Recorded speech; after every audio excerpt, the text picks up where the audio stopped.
காஜி Nixon அப்படின்னு சொல்லிட்டு எல்லாராலும் சொல்லப்பட்ட இந்த நிக்சன் கோவக்கார நிக்சன் தான் அப்படின்னு மாற்றப்பட்டு மனந்திருந்திய புனித நிக்சன் அப்படின்னு சொல்லிட்டு பிராண்ட் பண்றதுக்கு கமல் சாரும் சேனலும் அழகா ஒரு ஸ்கிரிப்ட் எழுதிட்டு இருக்கிறாங்க. வள்ளலாரை ஃபாலோ பண்ற, தனித்திரு பசித்திரு விழித்திரு அப்படின்னு சொன்னார்ல, அந்த வள்ளலாரை ஃபாலோ பண்ற அப்படின்னு சொல்லிட்டு சொல்ற நிக்சனுடைய அப்பா அவர் ரொம்ப கண்ணியமாவே நடந்துகிட்டாரு. இவன் சொன்ன மாதிரி எதையுமே நம்ம அங்க அவர்கிட்ட பார்க்கல. ஆனா அவரை தான் இவன் மொரட்டு பீஸு, கோவக்காரரு, ரவுடி, சைக்கோ அப்படின்லாம் பிராண்ட் பண்ணிட்டு இருக்கிறான். போனதுக்கு அப்புறமும் பிராண்ட் பண்றான். அர்ச்சனா ரொம்ப நன்றிமா, நீ ரொம்ப நல்ல விஷயம் பண்ணிருக்கமா, அவன் மனம் திரும்புறதுக்கு ஒரு வாய்ப்பை கொடுத்துருக்கமா அப்படின்னு சொல்லிட்டு அர்ச்சனா கிட்ட சொன்னாரு. அதுல ஒரு உள்கூத்தும் இருக்குல்ல, லேசா பார்க்கும்போது அப்படின்னா இருக்கதான் செய்யும். இங்க விஷ்ணு வந்து வெடி எடுத்து வச்சாரு, நீ பத்த வச்சுட்டமா அப்படின்னாரு. அப்படின்னா அந்த விஷயத்த பேசினதே தப்புன்னு திரும்பவும் அந்த ஸ்டாண்ட்ல தானே அவர் சொல்றாருன்னா அவரை நம்ம அதுக்கு விமர்சனம் பண்ணவே தேவையில்லை. எங்க கேட்க வேண்டிய ஆளுங்க சம்பந்தப்பட்ட அங்க வினுஷா வந்து கமல் சார் கிட்ட இதை அட்ரஸ் பண்ணணும்னு சொல்லிட்டு டேக் பண்றாங்க. கேட்டாரா அவரு? இல்லையே. சேனல் அதை குறும்படமா போட்டு காட்டினதே அதை பத்தி பேசணும் அப்படிங்கிறதுக்காக தான். அப்படி பேசும்போது இவன் பதில் சொல்லி தான் ஆகணும். ஆனா கமல் சார் அப்படி பேசக்கூடாதுன்னு உருட்டினாரு. இன்னும் சொல்ல போனா வினுஷா சம்மந்தப்பட்டதே இது கிடையாது, இது நிக்சன் சம்மந்தப்பட்டது தான். ஏன்னா வினுஷா கிட்ட இந்த கான்வர்சேஷன் நடக்கல, ஐஷு கிட்ட தான் இதை பத்தி பேசிட்டு இருந்தான். அவன் ஒரு பொண்ணை பத்தி தப்பா கமெண்ட் பண்றான் அப்படின்னும் போது அவங்ககிட்ட தான் அதை கேட்கணும். அதுக்கு அந்த பொண்ணு உள்ள இருக்கணும், வெளியே இருக்கணும் அப்படிங்கிற எந்த டிபேட்டுக்குள்ளும் போத்தவே இல்லை. அந்த பொண்ணு எங்க இருந்தாலும் அந்த பொண்ணுக்கும் இதுக்கும் சம்மந்தம் இல்லை. சொன்னவன் இவன் உள்ள இருக்கிறான், இவனை ஈஸியா கேள்வி கேட்கலாம். ஆனா நம்ம கமல் சார் உருட்டினார்ல ஒரு உருட்டு, அந்த பொண்ணு இல்லாத போது நான் அதை பேச முடியாது அப்படின்னு. அதையே வெளியே இருக்கிற உருட்டுகள்லாம், அந்த எலைட் உருட்டுகள் இருக்காங்களே, அவங்களும் அதான உருட்டுனாங்க. உள்ள இல்லாத கண்டஸ்டன்ட் பத்தி எப்படி பேசலான்னு. இப்படி ஆளுக்கு முட்டு கொடுத்து இந்த பக்கம் ட்ரை பண்ணிட்டு இருக்கும் போது நிக்சனுடைய அப்பா மட்டும் வந்து இல்லைங்க இவன் மோசமானவங்க, இவன் கெட்டவங்க அப்படின்னு சொல்லணும்னு நம்ம எதிர்பார்க்க முடியுமா என்ன? அவர்கிட்ட அதெல்லாம் எதிர்பார்க்க தேவையில்லை. இங்க வீட்டுல பாத்தீங்கன்னா நாய் மாதிரி குலைச்சாலும் எழுந்துக்க மாட்டான், இங்க நாய் குலைக்குதுன்னு எழுந்துக்கிறான். கேப்டன்ஷிப்பையும் கொடுத்து பெல் டாஸ்கையும் வச்சு ஆப்பு வச்சிட்டீங்க. ஒருத்தனை ஆப்பு வச்சு கூட திருத்தலாம் அப்படின்னு சொல்லிட்டு இங்க நான் கத்துக்கிட்டேன் அப்படின்னு சொல்லிட்டு போற போக்கில் நிறைய நல்லா ப்ரிப்பேர் பண்ணிட்டு வந்திருக்கிறாரு. எல்லா கவுண்டரையும் சிறப்பா பர்ஃபார்ம் பண்ணாரு நிக்சனுடைய அப்பா. அர்ச்சனா நிக்சனுடைய அப்பா கிட்ட வந்து சாரி சொல்றாங்க. அங்கிள் நான் அவங்ககிட்டயும் சாரி சொல்லிட்டேன், தப்பா ஏதாவது பேசியிருந்தா சாரி அங்கிள் அப்படின்னு. ஆனா ஆக்சுவலி பாத்தீங்கன்னா அவர் தான் வந்து அர்ச்சனா கிட்ட சாரி கேட்டிருக்கணுமா. கோவம்னு சொல்லிட்டு எக்கச்சக்கமா வார்த்தையை விட்டாமா. இந்த சொருகிருவேன் அப்படிங்கிறதுக்கு கமல் சார் எல்லோ கார்டு எடுத்து நீட்டினாரு. அது மட்டுமா அவன் பேசினது என்னெல்லாம் பேசினான், அதுக்கு நியாயமா இவர் தான் வந்து சாரி கேட்டிருக்கணும். ஆனா கேட்க மாட்டாரு. ஏன் கேட்க மாட்டாரு? இப்ப ஊரே வந்து இவனை கழுவி ஊத்துது அப்படின்னா அப்ப என்ன பண்ணுவார் அவர்? வந்து ஆதங்கத்திலேயாவது ஏன்டா நான் உன்னை இப்படியாடா வளர்த்தேன், ஏன்டா இப்படி மானத்தை வாங்குற அப்படின்னு சொல்லிட்டு 4 திட்டலாம். ஊருன்றது இங்க கமல் சார் தானே இப்போதைக்கு. நான் அப்படின்னு சொல்லிட்டு நம்ம சார்பா பேசுற மாதிரி அவர் அங்க போய் உருட்டிட்டு இருக்காரு. அப்ப அவரே வந்து அதை கண்டுக்காத போது திரும்ப எதுக்கு ரெஜிஸ்டர் பண்ணணும் அப்படின்னு தானே அவங்க அப்பாவும் போவாரு. ஸோ அந்த வகையில ஒரு சாதாரணமா அப்பா என்ன பண்ணுவாரோ, நிக்சனுடைய அப்பாவா என்ன பண்ணமோ அதை தான் அவர் பண்ணிட்டு போறாரு. திருந்திட்டான் அப்படின்னாரு. திருந்திட்டான் அப்படிங்கிறதுல கடைசியா ஒன்று சொன்னார்ல, அது மட்டும் என்னால் ஏற்றுக்க முடியுது. பிளாக்ல இருந்து உன் நம்பரை நான் எடுத்துறேன்டா, ஆனா நீ வெளியே வந்ததுக்கு அப்புறம் எடுக்கிறேன்னார்ல, அதுதான் அது ரொம்ப ஜென்யூனா இருந்துச்சு. ஏன்னா இன்னும் டைம் இருக்குல்ல, தம்பி இன்னும் என்னெல்லாம் அந்தர்பல்ட்டி அடிக்க போறான் பாருங்க. அப்பாவே இப்ப சைக்கு தாங்க அவரு அப்படின்னு சொல்லிட்டான்ல, அப்படியே தம்பி இந்த போற போக்கில் சூன்னு சொல்லிட்டு போன்னு சொல்லுவாங்கல்ல, அந்த காமெடி மாதிரி தான் தம்பி கிட்ட நம்ம சொல்லணும். தம்பி அப்படியே அங்க ஆழ்வார்பேட்டை மெஜிஷியன் இருக்கார்ல, அவரை பத்தி ஒரு 4 வார்த்தை சொல்லிட்டு போப்பா.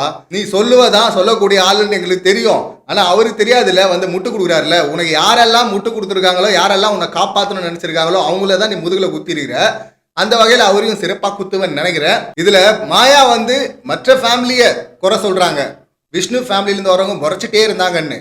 அவங்க சொன்னதும் பாத்தீங்கன்னா அடுத்து இமிடியேட்டா பூர்ணிமா, நிக்சன் பாத்தீங்கன்னா அர்ச்சனா அப்பா வந்து இங்க வந்து தப்பா சொல்லிட்டாரா. என்ன தப்பா சொல்லிட்டாரு? நீ சொல்லாதியா சொன்னாரு. அவர் சொன்னது எனக்கு கடுப்பாயிடுச்சு. எனக்கும் அர்ச்சனாக்கு இருக்கிற பாண்டு வேற. என்ன பாண்டு? நீ பேசுனதெல்லாம் பார்த்தமே, நாய் மூஞ்சப்பாரு, இதெல்லாம் ஒரு மூஞ்சா, இதெல்லாம் ஒரு பொண்ணா, இதான் அந்த பாண்டா. அர்ச்சனா வேணா கமல் சார் இருக்காரு அப்படின்னு சொல்லிட்டு கமல் சார் சொன்னதை கேட்டு தான் தப்புன்னு அடங்கி போலாம். இவன் பேசின பேச்சுக்கெல்லாம் பாத்தீங்கன்னா அவர் இன்னும் வச்சு செஞ்சிருந்தாலும் தகும். ஆனா அப்படியெல்லாம் அவர் பண்ணாம ப்ரொஃபசர் அப்படிங்கிற அந்த வேலைக்கு உண்டான மரியாதையோடு அவர் நடந்துகிட்டாரு. கள்ளிப்பால் ஊத்தி கொள்ளணும்னு யாரையும் சொல்லாதப்பான்னாரு. இதுல என்ன இவருக்கு வந்து அவர் வந்து தப்பா சொல்லிட்டாரு, இல்ல இவருக்கு வலிச்சிருச்சு. உடனே அதையும் உருட்டினால, நான் ரொம்ப காமெடியா சொல்லியிருப்பேன், இப்பவா அப்பவா அப்படின்லாம் உருட்டினால. இவன் எப்ப உண்மையா பேசிருக்கிறான்? இப்ப பேசுறதுக்கு வந்து ஃபர்ஸ்ட் அந்த பர்ஃபார்ம் பண்ணார்ல, அதுக்கப்புறம் பாத்தீங்கன்னா அவரை தனியா விட்டான் தம்பி. அவர் வந்து இருக்கிற வரை அவர் பக்கத்திலே போக மாட்டாராம். இப்ப அர்ச்சனா வந்து ஒன்னு சொல்றாங்க, அப்பா பையன் ரிலேஷன்ஷிப் எப்படின்னு எனக்கு தெரியலடா, பட் எனக்கும் எங்க அப்பாவுக்கும் சிமிலர் தாட் அப்படிங்கிறதுனால நாங்க நிறைய நேரம் பேசிக்க மாட்டோம், சண்டை தான் போட்டுக்கிட்டு இருப்போம் அப்படின்னு அவங்க சொன்னாங்க. ஆமாக்கா அதே தான்க்கா அப்படின்னு இவன் சொல்றான்.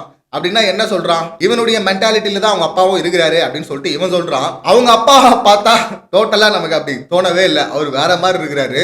எங்க கனெக்ட் ஆகுது பாருங்க, மாயாக்கா பூர்ணிமாக்காவோட தான் அந்த கனெக்ட் இருக்கும். ஏன்னா அந்த சொல்லுவாங்கல்ல இனம் எண்ணத்தோட சேரும் அப்படின்னு, சிமிலர் தாட்ஸ். இந்த சிமிலர் தாட்ஸ் இருக்கவங்க தான் இங்க சேர்றாங்க. அந்த கும்பலோட போயிட்டால, இவனால அர்ச்சனாவோட இந்த கனெக்டா இருக்க முடியாது, பாசிட்டிவா இருக்க முடியாது.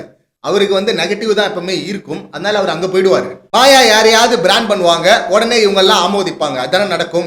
இதுல மாயா வந்து குறை சொல்லாத ஆள் பாத்தீங்கன்னா நிக்சனுடைய அப்பாவா இருக்கும். ஏன்னா அவர் வந்து பாத்தீங்கன்னா செஸ் பிளேயரோட, ரஷ்யன் செஸ் பிளேயரோட கம்பேர் பண்ணி எல்லாம் பேசிட்டார்ல, அதனால இவங்க பெருமையா நினைச்சிட்டு இருப்பாங்க. இவங்க அப்பா வந்தது ரொம்ப சந்தோஷம், வந்த அப்பாக்கள்லயே இவர் தான் பெஸ்ட்னு கூட சொல்லுவாங்க, சொல்லிட்டாங்க. ஆனா நான் ஒண்ணு சொல்றேங்க, அது தினேஷா இருக்கட்டும் இல்ல நிக்சனுடைய அப்பாவா இருக்கட்டும், யாரா இருந்தாலும் இவர் சொல்றாருல பிரில்லியன்ட் கேம், பிரில்லியன்ட் கேம். என்ன பிரில்லியன்ட் கேம்? இவங்க ஆடின அந்த பிரில்லியன்ட் கேமை காட்டுங்க, எங்க இருந்துச்சு? ஏதாவது ஒண்ணு காட்டுங்க. ஒண்ணு நீங்க காட்ட முடியும்னா அது நவம்பர் 4 சம்பவம் மட்டும்தான்.